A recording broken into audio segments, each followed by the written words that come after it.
So with the January transfer window approaching, I thought I'd throw it back to the first season that Fosun took over Wolves and grade the signings from that season. As always, guys, it's Dave for Talking Wolves. Be sure to hit the like button down below and subscribe to the channel. And as we go through this video, let me know in the comment section down below. Is there any of these that you think I've been a little bit too harsh on? Or do you think I've gone a little bit too high on the grades for this one? It's going to be your standard sort of A+ down to E and even F on some of them maybe. So yeah, let's jump straight into the video. So player number one is Costa, of course, coming in from Benfica. He was initially signed on a loan deal at the end of July 2016, and Costa was Wolves' first signing under the Fosun regime. The winger had been out on loan in previous seasons to Deportivo La Coruña and Monaco from Benfica, but after such an impressive start at Wolves, including a star performance versus Liverpool in the FA Cup, Wolves went on to sign Costa permanently for around £13 million, which at the time broke Wolves' transfer record.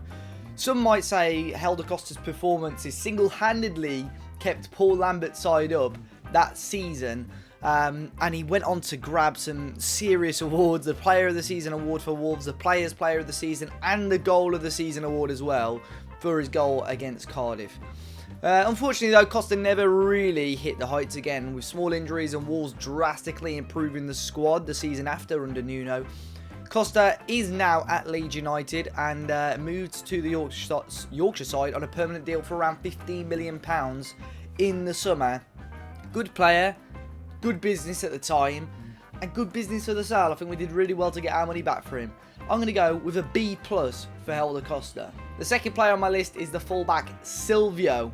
Now, some of these names I'm sure on this list are going to be players you're going to be like, oh my days, remember this player. But Silvio was another Portuguese fullback who was Fosun's first permanent signing in at Molineux. The fullback signed on a free from Spanish side Atletico Madrid, but he only managed to make 5 appearances overall that season before he was released at the end of the 16-17 season. Injuries prevented Silvio from having a large effect on the season for Wolves, which included a broken foot which ruled the fullback out for up to 4 months. His final Wolves appearance was an impressive 90 minutes in the 1-0 win over Preston on the final day of the season. Discussions were in place regarding an additional year deal for Silvio, but nothing materialised and he was released from the club. I mean, it was a bit of a disastrous spell, sort of out of his control due to injuries, and I think people knew there was a little bit of quality there, so I'm going to go with an E. The next player up on my list is Jon Dadi Bodvarsson, of course, with the exit of the Icelandic forward Bjorn Sigurðarson just weeks before. Wolves dipped back into the market to sign another Icelandic forward in the shape of Jon Dadi Bodvarsson.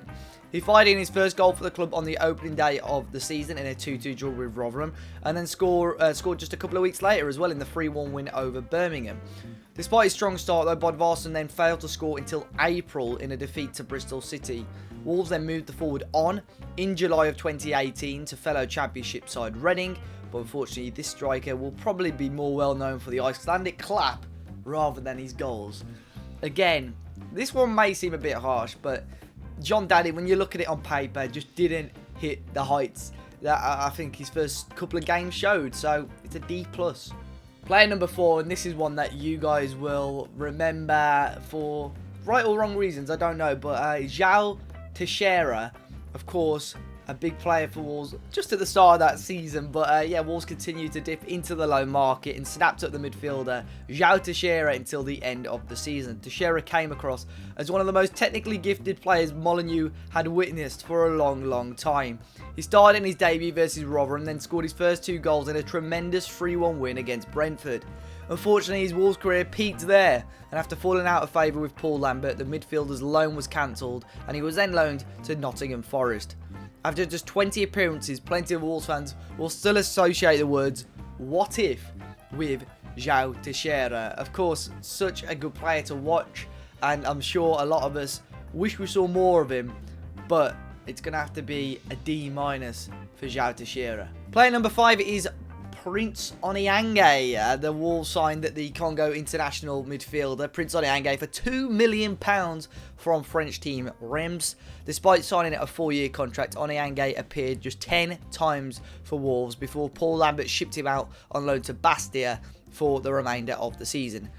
Prince did bag a couple of goals for Wolves in his short spell, but it will definitely be deemed as a waste of money. Where even is Prince Oniangue these days? I've gone with an E on this one. I don't think you can go any higher than that. He scored a couple of goals. Maybe I should have put him and Teixiera on the same sort of grade, but I think similar sort of to you remember Tongo Doumbia a few years before. I think Prince Oniangue and Tongo Doumbia were players that Wolves wanted a big physical midfielder, and obviously they got that the year after with Alfred and Dye. But of course, unfortunately, Oniangue and E, it just wasn't to be. Player number 6 is Cameron Borthwick-Jackson. Wolves confirmed another 2 loan signings on the 22nd of August, with the first one being Cameron Borthwick-Jackson from Manchester United. After a promising first campaign with the Red Devils, Wolves fans had every right to be excited about the signing of Borthwick-Jackson. However, the loan spell wasn't too great. The fullback made just 6 league appearances before being phased out of the squad by new boss Paul Lambert. The lack of game time led Borthwick-Jackson to return to Manchester United to continue playing for their under-23s. Another disastrous one, one that had a lot of promise but didn't live up to it. Unfortunately, it's an E- for Borthwick-Jackson. Player number 7 is Ola John. Some of you may be watching this at home and thinking, who? But yeah, Ola John. He was the second loan signing on the 22nd of August, and it was the Dutch winger Ola John.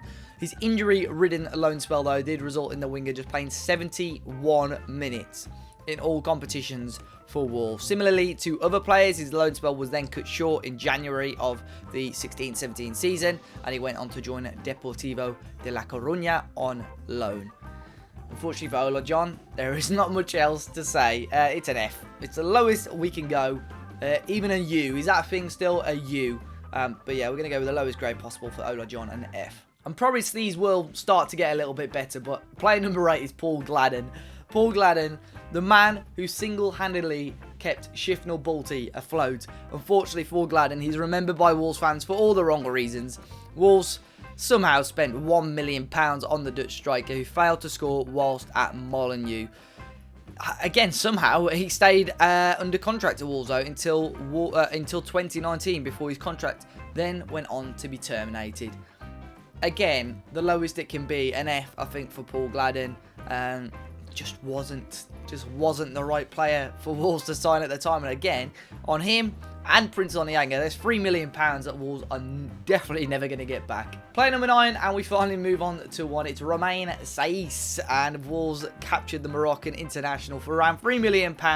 He made his debut in the 2-0 win against Newcastle and went on to score his first Wolves goal in the 4-0 demolition of Burton in 2017 under Nuno.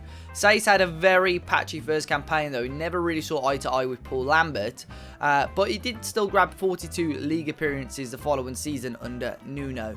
Saiss has gone on to be one of the Wolves' most underrated players, playing in both defence and midfield, and he's appeared very regularly for the past 3 seasons. It's hard to argue this one to not be a high score. He's, I believe, the only player on this list to still be at the club. He still plays regularly now. For £3 million, it's got to be an A for Saiss. Player number 10 is Ivan Cavaleiro. Wolves broke their transfer record, bringing in the Portuguese winger for around £7 million. He's one of the few stars on this list, with him having a pretty big part in the Wolves' promotion success. The winger featured 96 times in the league for Wolves, and he scored 17 goals along the way.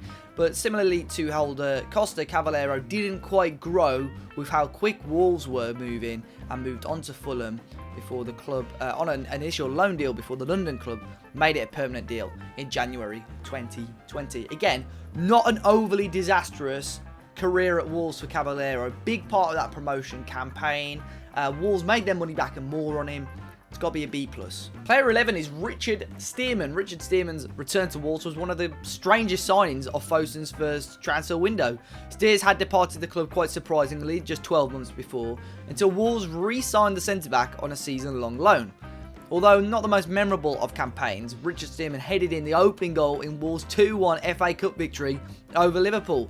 His loan wasn't made permanent, and he then went on to move to then Championship side Sheffield United. Well, again, Steers wasn't disastrous, played a lot of football, scored that big goal against Liverpool. Let's go with a C-. The penultimate player on this list and player number 12 is Andreas Weimann. Andy Weimann was the first of 2 January signings for Wolves coming in to aid the Wolves attack.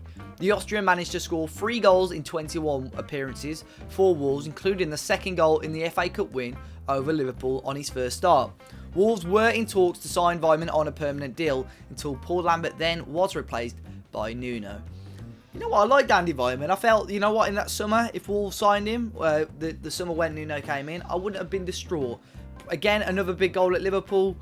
Did okay, scored a couple of good goals, put some work in. Again, a C-. And the final player on this list is player number 13 and Ben Marshall. Ben Marshall was a late deadline day signing for Wolves in January 2017, as Paul Lambert wanted to add some more creativity into his side. The winger signed from Blackburn for just over £1 million, and he appeared 16 times for Wolves in the 16-17 season, grabbing 2 goals and 3 assists. Marshall went on to make 9 appearances under Nuno until he moved on to Millwall on loan. So for Ben Marshall, again, a C-. I think, you know, we did enough to keep his place in the team. Again, injuries were unfortunate. He's actually been on a podcast recently, the Under the Kosh podcast, and apparently Nuno said to him, Nuno wanted to build the side around him. Obviously that didn't go on to happen, but that is my list. 13 players that came in that first season Fosun were in charge, and unfortunately there was only a few which are worth talking about, but there were some absolute shockers in there, guys. Let me know your thoughts in the comment section down below. How would you grade some of these players? Is there any that I've drastically got wrong? Do you think I was a little bit too harsh on a couple of players? Maybe Costa and Cavaleiro, do they deserve to move up to an A? But yeah, let me know in the comment section down below, guys. Be sure to hit the like button, subscribe to the channel if you're new, and we'll see you all very, very soon.